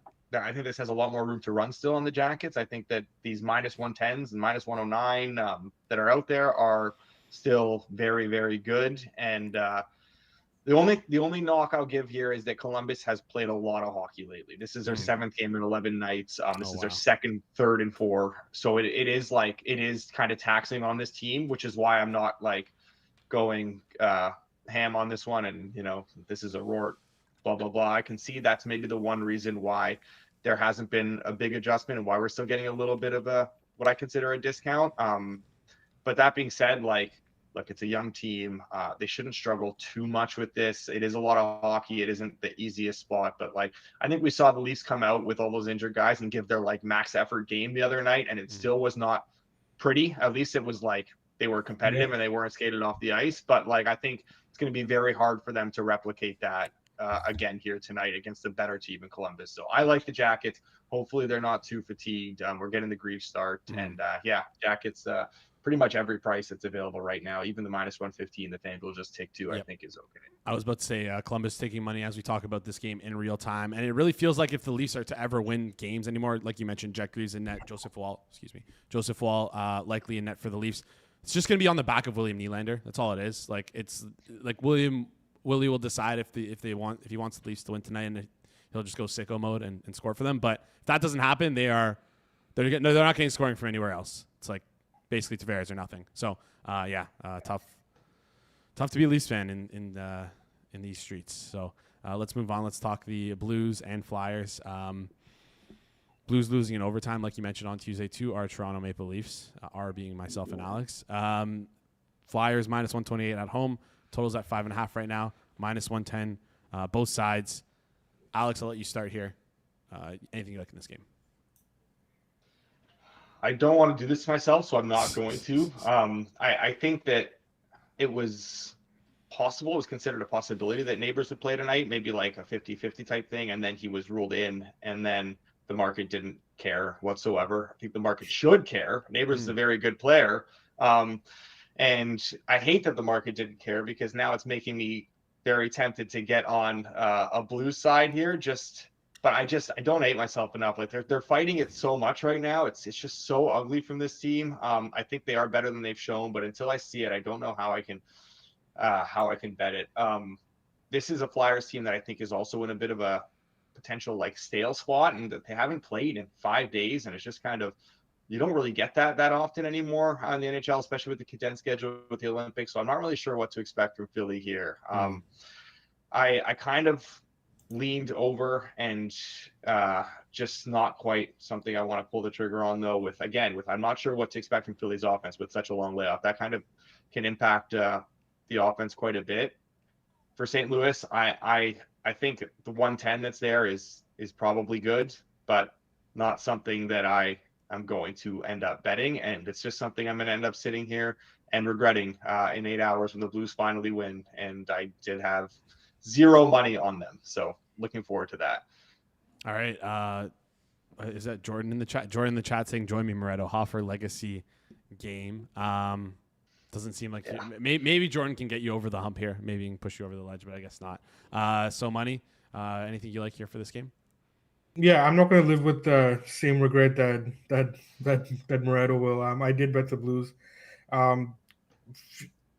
Few of the reasons that Alex mentioned. Also, I don't want to say I'm starting to see it from the Blues, but I saw some good signs about their play against Toronto, and in those situations, I mean, like, look, like, you play 82 games, you're going to have ups and downs. All teams are. The purpose for us is to be ahead of those ebbs and flows. That's just where we should be. So we saw the Blues struggle for a bit. I saw some good signs in the Toronto game, albeit it is against the Leafs, who are a mess right now. So I saw some good signs there. If I'm correct on this, then it's one of those situations where, again, I talk about this all the time, we're not going to see this number in 2 weeks, right? If these two teams play again, we're not going to see the Blues sitting here at plus 110, right? Especially with how Flyers, they are, how can I say this? They play hard, but they're just not very talented, right? And in this league, you need some sort of talent to have consistent success. So I just think that this number is off right now. If I'm right with the Blues starting to play better, and at plus money, I think we have to bet the Blues here. Yeah, Blues taking money again as we're talking about this. I just bet it too. I joined you. I'm not doing the regret thing. It's a double best bet. Let's go. All right, double best bet. I'm gonna give credit to Jordan there. Triple best bet there, because Alex is on. Yeah, it. So you and money's Jordan on it. pushed me over the and edge. I was there, and I just needed the push, so I appreciate it, guys. All right, appreciate the chat as always. Always gonna work you in. Keep those chat messages coming. Flyers rebuild is taking so long. Yep. It definitely is taking very long for this team. What game we got next on the board here? What game we got next? We're going to talk about the Islanders and the Red Wings. So, Money, I'll let you lead with this game. Red Wings minus 132 right now. Totals at 6.5. Minus 130 towards the under. Anything you like here? So the number is a little bit too long on Detroit here, but I'm not going to be getting in front of the Red Wings wagon. This is a team that's headed straight for that division lead, and I'll be sitting this one out, but cheering on our Red Wings. All right, sitting it out, cheering on the Red Wings. Short, sweet. Alex, anything you like here, or are you just kind of sitting this one out with? Yeah, same thing. Detroit also defensively have been playing a lot better, which typically this is a spot. Maybe 2 weeks ago, I think I would have been on an over, but I think the way the Wings are playing right now defensively is enough to scare me off of that. Plus, Sorokin figuring it out a little bit here. I got nothing in this game. I still don't believe the Isles are for real. There's some shooting percentage stuff and some underlying numbers that are not good. As a team, I don't think they're great. I have a lot more belief in Detroit's staying power as being a very good team than I do the Isles being a very good team. So I do think there is a bit of a gulf between them. But again, I'm not going to mess with the Islanders mojo either right now. So money. I know you don't want to get in front of this Detroit mojo train. I don't want to get in front of the Isles mojo train either. So nothing for me here. All right, let's move on then. Talk Oilers and Lightning. Quick aside on the Oilers. The year will be 2030. Somehow McDavid, let's go 2035. McDavid somehow still signs with the Oilers, still stays with the Oilers. But for the 20th year in a row, the Oilers goaltender is rocking like an .850 save percentage, and they haven't been able to figure things out here. Can we get this guy a freaking goaltender, please? Anyways, Lightning minus 166 right now on the money line. Totals at 6.5, minus 128 towards the under. Alex, I'll let you lead. Anything you like here? I got no bet. I got a bit of a prediction in terms of goaltending. The Oilers, this is like if you're an Oilers fan, you're extremely concerned right now because they look really bad. There's a lot of like warning signs aside from this just being like a bad start for them, like they've done in years past. But you have the silver lining of next year we have all the cap space in the world, and that was what the McDavid contract was all about. It was never going to be a big change for the team this year. It was always going to be a big change for them next year and the year after. So they do have a ton of flexibility going forward. I do think my prediction, Jacob Fowler for the Habs, one of the best goalie prospects, if not the best goalie prospect right now in the league, is playing very, very well in the AHL. I think he is not going to be in the AHL next season. I think they're going to have sort of a Dobish and Fowler tandem, and I think Montembeault is the Oilers starting goalie next year. That is just a little outlandish kind of prediction. I think there's a real possibility that Montreal will look to ship him out to make room for Fowler. I don't know what Edmonton can necessarily give them a return is the one thing that I'm kind of hung up on right now. But anyways, all that aside, in terms of this game, I really wanted to bet Tampa. I was just waiting to see if Hedman was going to play. I think this is a really, really bad spot for the Oilers. Waited for the Hedman news. Figured if Hedman does play, I'll jump in at those mid minus 150s. If he doesn't, I'll wait for a little bit of Edmonton money and then bet Tampa anyways because I really like Tampa in this spot. Hedman did not play, and Tampa took money anyways, and I ended up with nothing. So I have nothing in this game, and my patience did not pay off. All right, no, didn't pay off for us here. Let's see if it pays off for so money. Anything you like in this game? Are you willing to jump at anything? For me to start souring on a goaltender, it shows you just how much you must suck. It's just I've defended Skinner. I've defended the Oilers goaltending for years now. Quickly, Hedman ruled out. I don't know if that was. Hedman's out for a few weeks. That's what I'm saying. Okay. When Hedman was ruled out, Tampa took money anyway. Yeah. So sorry. Yeah, sorry. I don't know if I even said that or not. But yeah, Hedman's out for a few weeks, not just tonight. Yeah, sorry. Keep going. So money. Chat was just going crazy for it. Yeah. So this this Oilers team is a mess. And I don't see it improving. Shout out to Ron who kind of listens all the time. He brought this to my attention that this is going to be the Oilers' eighth game in 12 days. I had to go back and check. That's absolutely insane. And they're running into this Tampa Bay team. So I mean, it doesn't look good for the Oilers this year. Whatever's happening there, they're just not getting the depth scoring that they need. As good as McDavid and Draisaitl are, like they can't be your sole source of offense. It's just not going to work out. So I think the worst thing that the Oilers can do is try to go for it this year, actually, and make dumb deals this year, thinking that they can push again. Like I agree with Alex. They're going to have a bunch of cap space.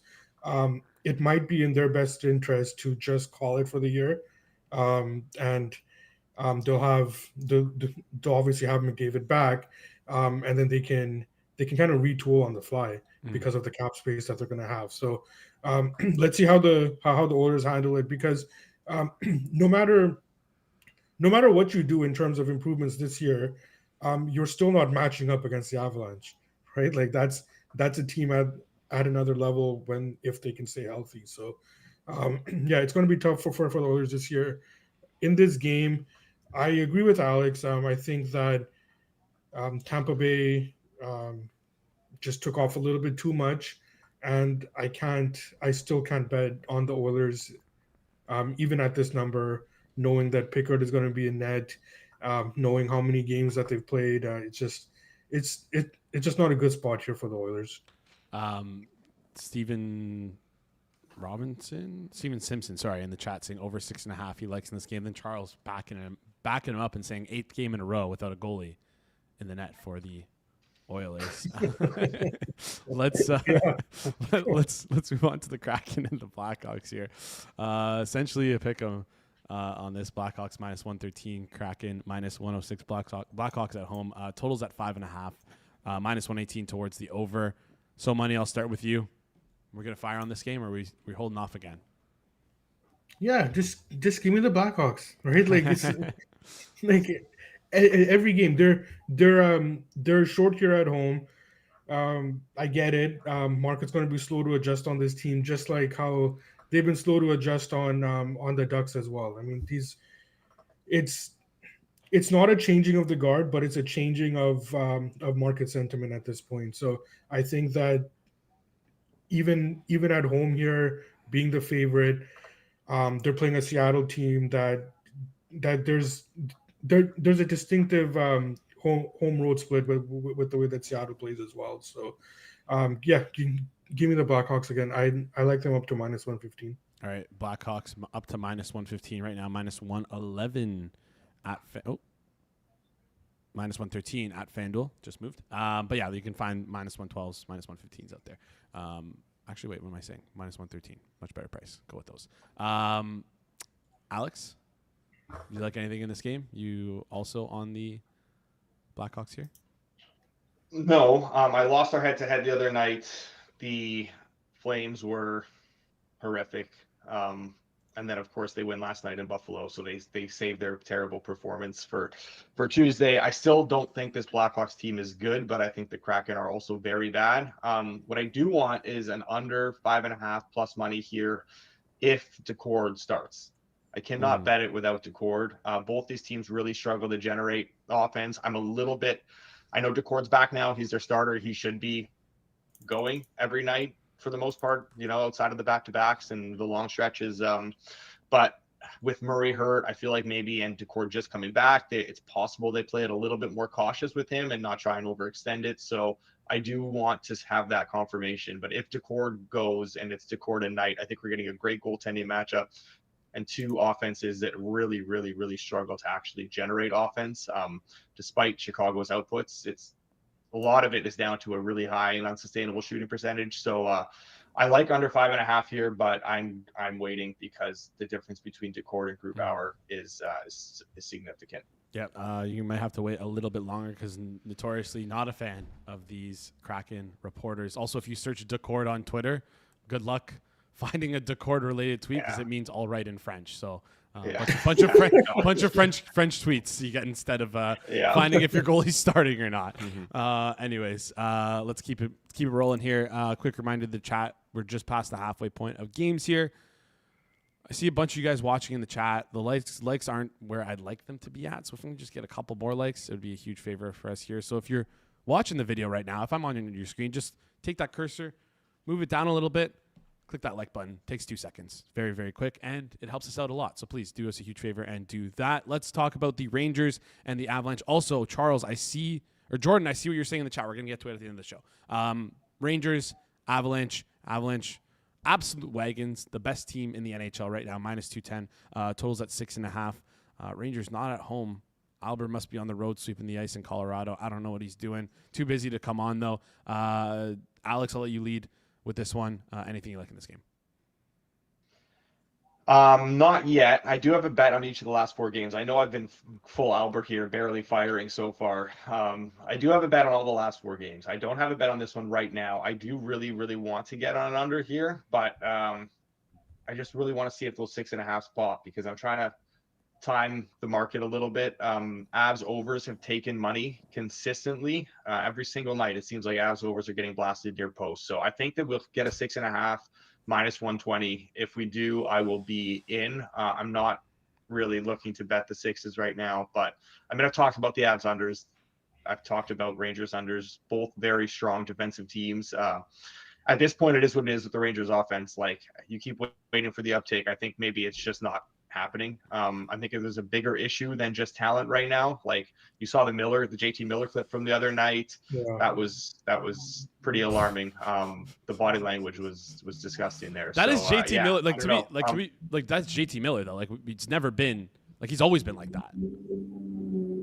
Yeah, but to go call guys out, you're the captain, and to say like enough of the BS and everyone needs to play better or whatever, and then to go put that out is like, it just speaks to the culture and the issues going on in the team right now, right? So like, I don't know, it's pretty ugly. I think that they're good enough where they can, even against these good teams, and I mean the Avs aren't just a good team, they're the best team in the NHL, but like even in these games, they are able to keep them competitive and play them tight. They just can't score enough to win them. So I don't have interest in the Rangers at this price, even though it is a little bit big, this number. I do have interest in an under, but again, I want the 6.5. So I think we'll get there just because of how these Avs overs take money. So, we've seen like against Vegas, against the Canes, against the Wings. I think there was a Caps game earlier too. Like, Rangers play these games tight. They just cannot score goals in them. So this feels like another like 3-1, 4-1 type of Avs win.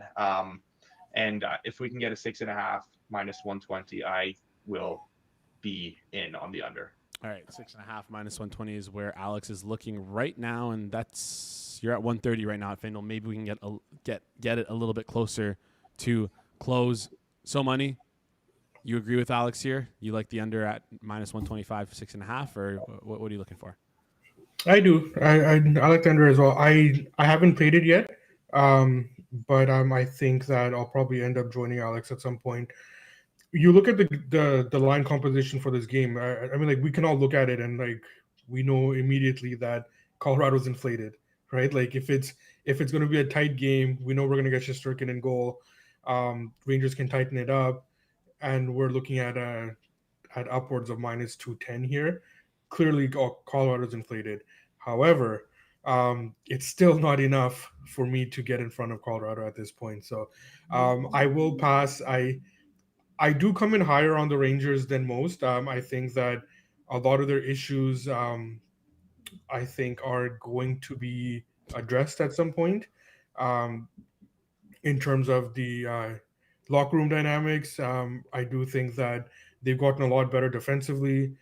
We've touched on how it does take some time to get used to Sullivan's systems that he tries to implement. So I think the Rangers are getting there. But in this spot, I just need a lot more to bet against Colorado right now. All right. Need a little bit more there. Let's flip over and talk. Actually, hold on. Before we get into the next game, someone in the chat saying, I'm going to eat a spicy chip if we get to 30 likes. No. But if we get, what number would you guys need to eat a spicy chip live on air in terms of likes? 100, 125, 200? I wouldn't eat a spicy chip. I don't have the stomach for that. It's not So about I don't know stomach, what I'll do a lot of things. My stomach is not built to eat that one chip. How about this? If we hit next week, Tuesday, Thursday, if we get over 100 likes on both those streams, me and So Money, to close out the show, will eat the one chip challenge, the spicy chip. But Alex, you have to chug 2 gallons of milk. 2 gallons? That's impossible. It's not. You'll throw up, but like, it's possible. So I don't know what the spicy chip is, but like, I'm brown, so I mean, like, I've got a much bigger threshold for what's considered spicy. It's 1 to 2 million Scovilles. For context, a Thai chili is 50,000 Scovilles. Oh wow! So how were you the next morning, Jason? I was fine. It's if you eat Greek yogurt before, if you eat Greek yogurt before, you're fine. Just line that stomach up with Greek yogurt, and you're fine. Get the probiotics in there, and it just coats your stomach. Maybe we'll do. Yeah. All right, we'll do it. You okay? Let's do it. Sounds good. Yeah. 100. Okay, so next week, Tuesday, Thursday, if we get over 100 likes on both of those videos, not combined. Well, actually, next week. Oh wait, there is no Thursday. Wednesday and Friday for the Edgework guys because of the way the NHL schedule works with American Thanksgiving. Okay, yeah. So let's. I forgot about that. That's my fault. So yeah, Wednesday and Friday. We'll make it like a little bit of a fun challenge. So Wednesday and Friday, If we can get over 100 likes on both of those videos, not combined, individually, Alex will also do the one chip challenge. Listen, if this happens, okay, then you have to chug the milk. I'll think of something. You gotta think of something. You gotta chug the milk. Anyways, we're gonna force you to. We'll chug tease the milk. it on Tuesday. We'll tease it on Tuesday. There we go. All right, where did we leave off? Vegas taking on Utah. Am I missing something here? Or am I just like off on how much better I think Vegas is than Utah? Utah, almost in a pick'em here at home against the Golden Knights. Golden Knights -114. Totals at a flat 6. Tell me why I shouldn't be clicking the Golden Knights right now, so money. Talk us through this one. You absolutely should be clicking the Golden Knights right now. This is another situation where you have to project where this number would be 2 weeks from now if you are thinking about where the team's form is right now. So I see this Vegas team. They haven't gotten the results lately, but their play has improved dramatically. This is a team that is starting to get it together. They've had some injuries, but they're starting to play well. Utah hasn't. Their play has dipped quite a bit, and we mentioned last show that it's dipped too far. So they're playing worse than what they actually are, and they were playing better earlier in the year than where they should be. So there is a midpoint here for Utah that they'll be getting to, but I just don't see it here against a Vegas team that is starting to get it together. And 2 weeks from now, even in Utah, we don't get this number on Vegas. We get about a minus 125 here. So we need to be in front of that, and hopefully I'm right, and hopefully we're getting in front of that right now. Yeah, there's even some better numbers out there, but markets like painting around -115, -114 at FanDuel. If you have access to some Canadian-only bucks, you have like a -106, which is pretty crazy number in my mind for the Vegas Golden Knights. Alex, you agree with Moretto, or you agree with So Money here? You agree with me here? I know that's usually not a good sign for the show, but you agree with me here. Click in Vegas Golden Knights. I do, but like not at -115. So that's kind of my hesitation to give it out right now. The -106, yeah, I would click it for sure. I think the play I like more and that I bet this morning was that I bet an under in this game. There were plus money 6s that were out there, which I liked quite a bit. At -110, I would still bet it. That being said, I would need to now wait for the Schmid confirmation. I think I need Schmid in net, not Lindbaum. So again, earlier at the plus money, I didn't really care who started for Vegas. Now I want to be a little bit more sensitive to that because the number has drifted. If we do get Schmid, which I do think we will still, like, I don't see any reason why they won't go Schmid again here. I feel pretty comfortable that they will, but I'd probably just be willing to wait. I think the under money has already come in, so I don't think you're necessarily going to be in a bad spot by waiting. So the 6 -110s are good, and I like that if he goes. Like, I mean, I think Vegas needs to be a 5.5 team. Like, they're so good defensively. They're not an elite offensive team. Their games are a slog, and that's how they want to play. I mean, I think they're just being punished a little bit too much for past results and like supposedly bad goaltending, but they haven't had bad goaltending. Like, Schmid has been very good for them. So, and that's dating back to last season too. I don't think we need to be punishing them in market. I think they are being. Utah's offense has definitely cooled quite a bit.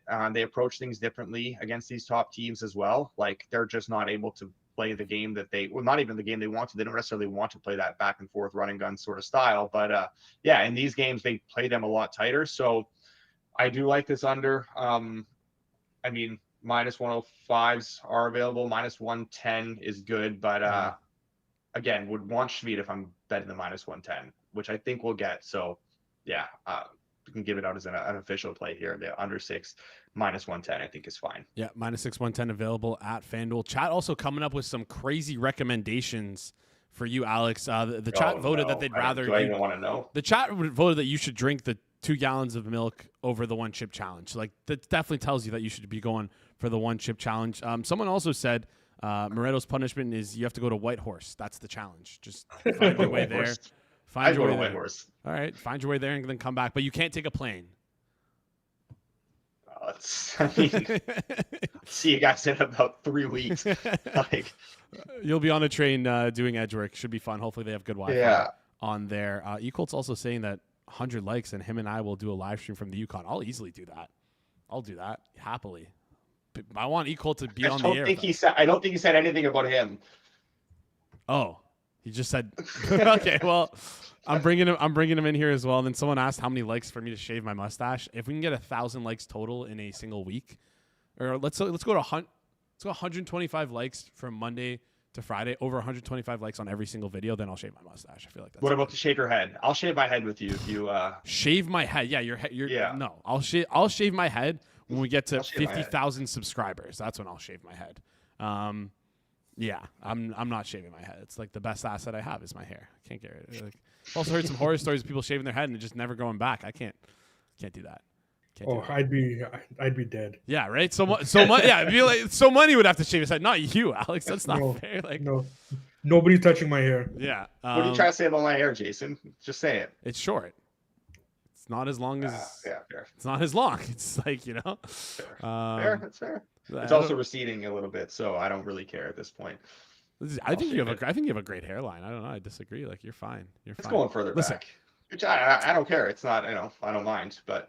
It's creeping back. It's creeping back a little bit. You booked yourself in a bad spot. You got me, So Money, and Jacob. Like us three get like listen.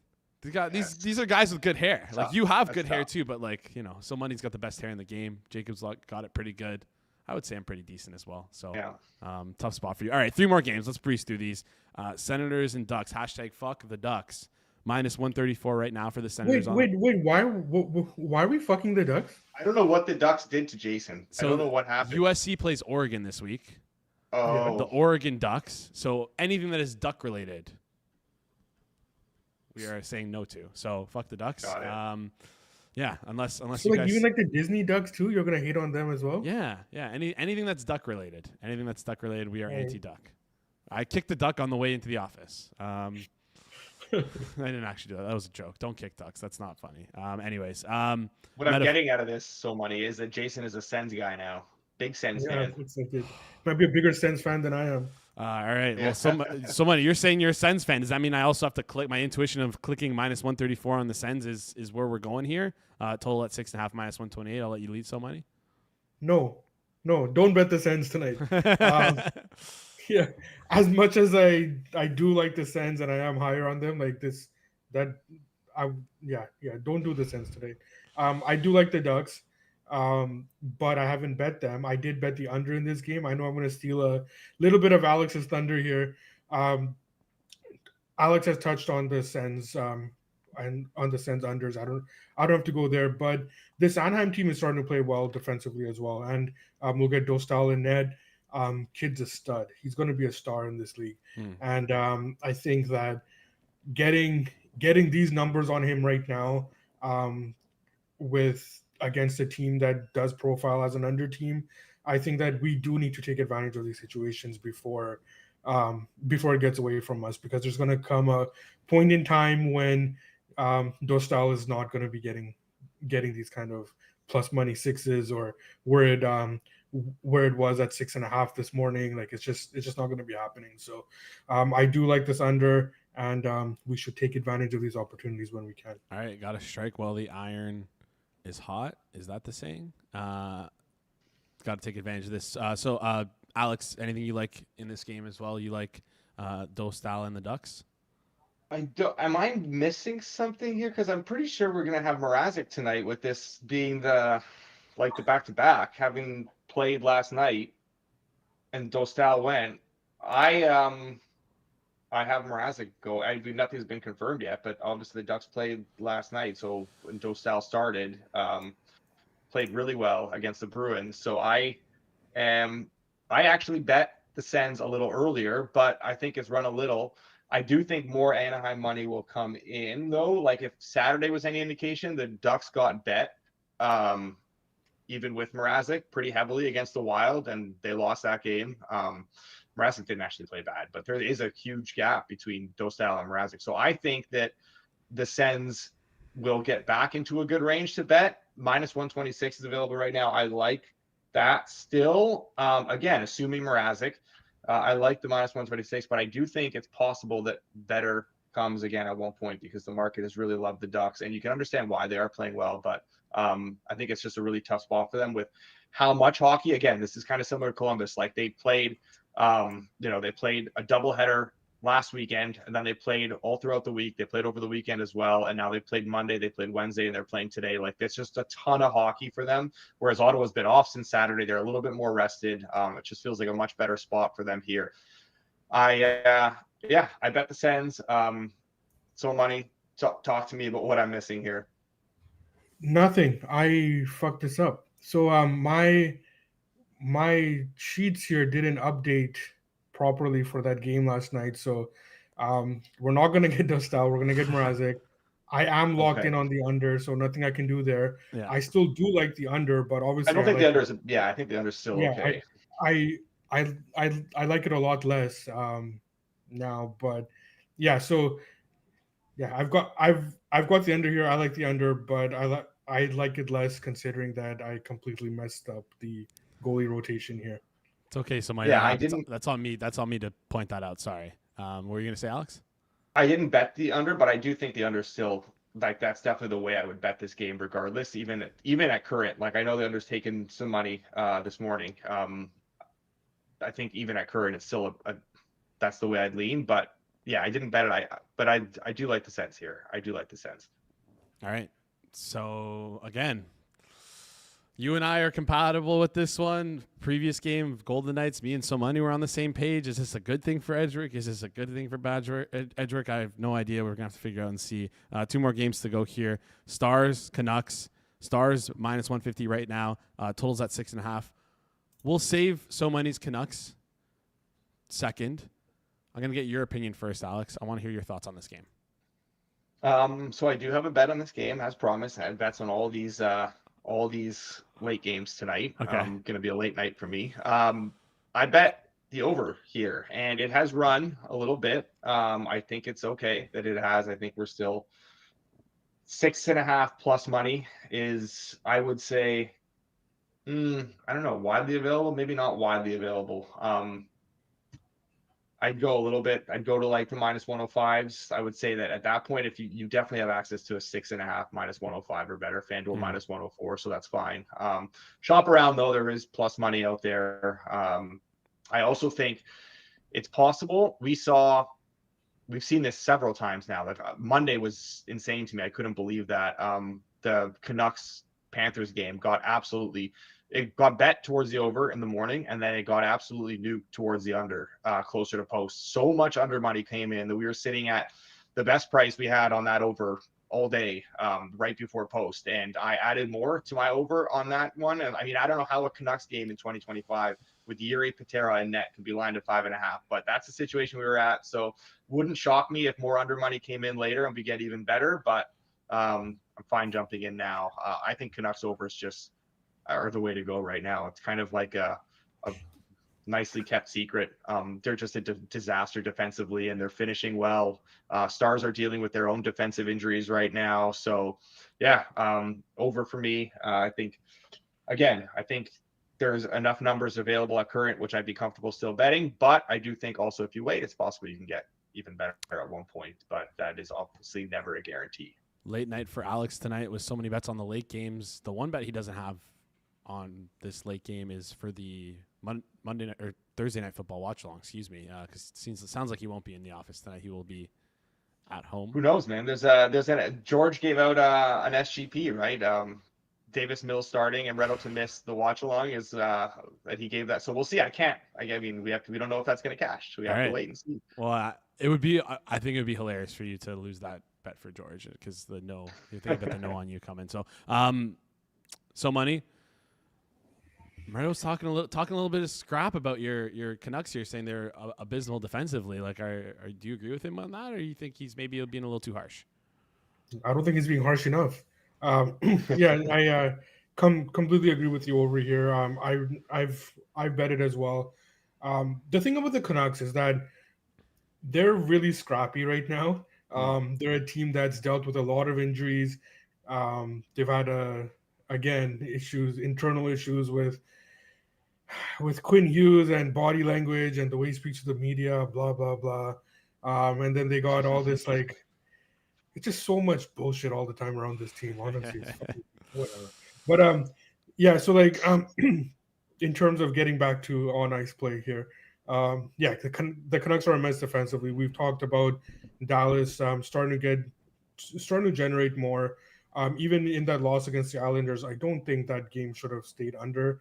And I don't think the Stars should have necessarily lost that game either. So just because you lost a game, it doesn't change my my kind of outlook on the way that on where I see you. So nothing has changed for me from the way that I see the Stars and the Canucks. They're just giving up so much, but they're fighting and they're scrapping. So and like Alex said, they're finishing as well. So I do like this over, even at the 6.5 right now. I'm completely fine with, and yeah, I agree.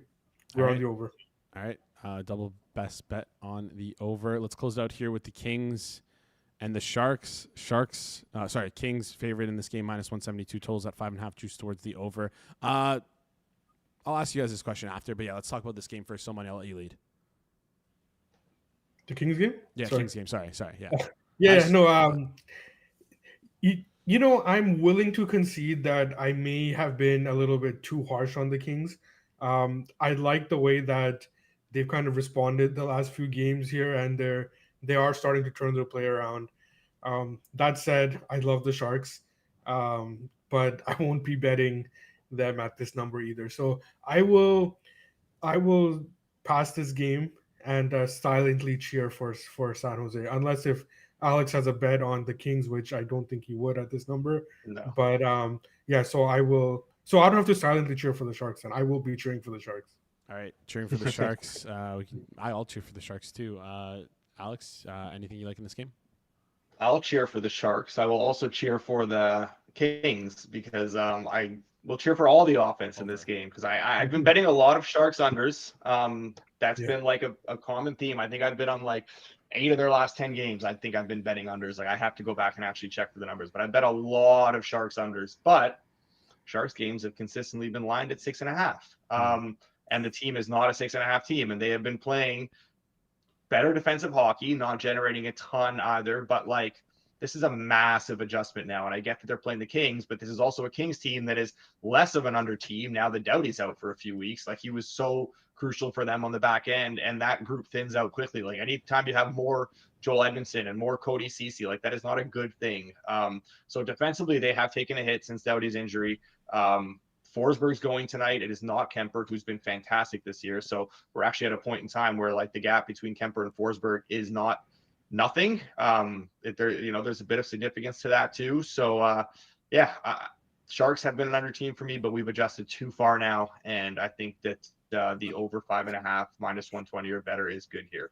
All right, that's what we're looking towards, the over 5.5 -122 on this Sharks game. And that wraps up Edric for today. I have a question for you guys because I saw a tweet come across my timeline. Maybe it was almost 2 weeks ago now, coming from an account that I don't really like, but I'm not going to name them because I don't want to give them credit. And you know what? Maybe you guys might like them, and maybe I'll feel bad about it. But they said neither Celebrini nor Bedard has come anywhere close to establishing themselves as a generational player. Everyone needs to simmer down. I know exactly what you're talking about. Yeah. What are you guys' thoughts on this? Because I think what Celebrini's been doing this year has been pretty incredible. A little bit better than Bedard. Not ready to put Bedard in that conversation, but I think Celebrini has, like, I know he's only 19 years old, and it's kind of crazy to talk about this stuff and whatever. Generational is such like a word that could be thrown around on different things. Weird that he didn't want to include McKinnon in there because I guess maybe McKinnon didn't have a great start to his career, but like looks generational when he's playing right now. But what are your thoughts on this whole discourse? Because he also said if Celebrini wins the Art Ross and puts up 110 points, then we can talk, which is like, I mean, okay, yeah, he has a great season. You're going to say he has a great season. Wow. Bold take here. What are your thoughts on this? Yeah, very bold take. I know exactly what you're talking about. Very triggering person, and sometimes on Twitter or on X, whatever. The only argument I'll give is that like generational is a term that I think is thrown around too much. Generational is supposed to mean like once in a generation. So like how many generational players can they be? I don't think that's what this person was going for with that though. I think they were going for like they're not like one of the elite, like top of, in the McKinnon class, McDavid class, whatever. I think they're at least, I'm not trying to slander Bedard, but this is a small sample for Bedard. Yes. He looks unbelievable right now. Like he's finally figured it out and he is here to stay. But we do have a couple of years of evidence of him not looking great and struggling a little bit. So I'm willing to be a little bit more patient there before I say he's going to be in that class. Celebrini was incredible right from the start. He is absolutely part of that tier of player. Like that is the type of player he is. Mm-hmm. I don't think any Celebrini slander should be tolerated. Yeah, when your model is not very good at predicting, but it's really good at telling you after the fact that a player is good. That's kind of when you get those sorts of takes. But I think one of the big things they nitpicked was that he doesn't have elite defensive numbers right now. It's like, well, I mean, he's also playing with on a dog shit team with terrible line mates. What do you expect? Yeah. It's not like he's a shutdown center right now playing with, whoever he's playing with. I don't think you can dock him too much for that. I can go all day talking about public defensive numbers for NHL teams, which I believe just are not very good at all because, again, they try and capture for quality of teammates and quality of competition. But my opinion, they don't do that well enough any which way at all. So, but also not saying that he's good defensively, but I just don't think that's a great reference to kind of discredit someone. So, Money, any thoughts here on Celebrini? Maybe I'm being dense here, but I don't really understand what the argument is. Like we're saying that, or like this person is saying that they're not generational talents right now, or they're not going to be generational talents. I don't know. Maybe he's saying that people are too early to talk about this stuff. I don't know. I just think, I just got triggered by him, and we can move on if you don't really have thoughts on it. Well, I mean, like they've been in the league like 2-3 years, like 1.5 for Celebrini, like one in a quarter. And like Bedard has played on dog shit teams, like he's finally playing on a team that has some semblance of like an NHL team now, and so like I mean, they're not generational right now at this point, but I mean clearly they are going to be. Yeah, if like injuries don't derail their careers. It's anyway, sorry, I got triggered by an account that back in the day I used to go back and forth with him a lot, but I try and stay off the Twitter streets. Man, it's not going to serve you well. Anyways, let's move on here. Gonna close out the show. Before we do, people want underdog parlay. I'm gonna give out something a little bit different. Who was it in the chat? Was it Jordan Mosel or was it Charles Saul? One of the two said we need to do a reverse puck line parlay. Ducks -1.5, bleh, plus 250. Blackhawks -1.5, plus 210. Sharks -1.5, plus 340. Combine that together, plus 46 to 1. You guys like that from the recommendation in the chat? Do we like the Ducks there though? I don't. Alex likes the Sens. Okay, so then we're gonna stay off that then. Sorry, whoever suggests that in the chat.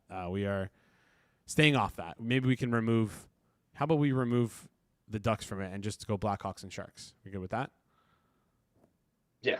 All right, 12 to 1 there. Fine with that. 12 to 1 there. Chosen also asking about Vegas puck line, Blackhawks puck line, pace half. We can have the Blues. We bet the Blues. I mean, we can go Vegas as well. I intuitively like Vegas, but again, I could be wrong. Yeah, we can add Vegas and we can add Blues. Both of them are going to win tonight. All four. Yeah. All right. Let me give me 2 seconds to build this out here, because Vegas right now is. Where is this? Chat, if you can help me out here by building out this as well, it would be a big favor. Vegas -1.5 is plus 200, and you wanted the Blues against the Flyers. That'll probably be around that plus 210 range as well. Blues -1.5 plus 250. Ooh, 142 to 1. Let's have some fun with it. And as always, we like to talk about it round robin this stuff. If we're going to be betting plus 200 plus or more on every single leg, you might as well rip out the round robin. I know I'll be doing that right when I get off the show. Speaking of getting off the show, it's time for me to head out and go home. Not go home. I'm going to be in the office all day. But Alex, so money. Appreciate you guys joining us. The long one today. Hope the chat enjoyed it. We'll talk soon. Thanks, guys. Thank you. Awesome stuff there. So we'll lock that in for next week, Wednesday and Friday. new time for Edgework only for next week because of Thanksgiving special. If we get over 100 likes on both those streams, so money. And Alex will, yes, they're nodding their heads in the back. Yes, they will eat a spicy chip. Speaking of Thanksgiving, let's debut the schedule right now so you guys know. This is what our content schedule is going to look like across the Hammer next week. We have Hammer Daily. This is only for Forward Progress. I wish we got one for everything else, but I guess it's Hammer Daily is just no show. Yeah, all right, fair enough. Hammer Thanksgiving. Hammer Daily. Every other day it's as normal. Every other day it's as normal. Hammer Daily will be Monday, Wednesday, taking the day off Thursday, Friday as well. Yes, we get both American and Canadian holidays. People in the chat are going to be pissed off, but Forward Progress schedule is going to look a little bit different because we have our Best Bets show on Wednesday. Is it? So it's not a Best Bets show. Best Bets are as normal on the Tuesday, and then we have a Thanksgiving extravaganza on the Wednesday instead. So Thanksgiving extravaganza, we did it last year Thursday morning. We're going to do it Wednesday night instead, give you guys a little bit more time, give you some time with your family. Thursday we'll have a watch long. George and Alex will be on that. And then Friday we will also have a watch long. Rob and George will be there. I will be there as well. Should be a lot of fun. And then doesn't say about Hit the Books here, but if you want just to prepare your week next week, Black Friday, Hit the Books is going to be at 11 a.m. Eastern time, I believe. So just get your schedules prepared for. Are those watch songs in person? The Friday one is, yes. It's 3 o'clock game. So maybe you can stick. Maybe if you want to stick around for that one, I'm going to be producing that one. So. Yeah, I'm just checking my schedule. Should be a fun one. And then weekend is as normal. Saturday prop show. Saturday Hit the Books. Yeah. So reminder, next Thursday, no show, Hammer Daily. No shows on the network at all. Just enjoy your time with your family. But that means also Wednesday, Friday, Edgework, 100+ likes on both those streams. Alex said he'll eat a spicy chip. So will I, and so will so money. Look at this. Maybe we've opened up a really bad can of worms here by introducing this. But for the chat, anything. Appreciate you guys joining us today. Almost 2 hours. Probably the longest episode we've ever had. Do us a favor as well. Smash the like button. Goes a long way for us here on the channel. If you're new to the channel as well, hit the subscribe button. And then I know you guys. I know some of you guys have multiple phones, whether it be your mothers, your fathers, your cousins, your brothers, your sisters, your daughters, your sons, anyone's. I know you have extra phones kicking around. So hop on those phones. Sign up to YouTube. Subscribe to this channel. Smash the like button. Appreciate you guys. Tomorrow, who do we have? Who do we have on? I believe we have Austin Mock joining the show, talking through. Going to be talking a lot about the Oregon Ducks in the USC game. George will be back talking through NFL Survivor. Going to build out our underdog parlay. Didn't do well last week. And then Jack Miller will close out the show. We're going to hit on some props heading in to the weekend. Appreciate you guys for tuning in. That wraps up things for here today. This has been the Thursday, November 20th edition of the Hammer Daily here on the Hammer Betting Network, presented by FanDuel. We will see you guys right here tomorrow.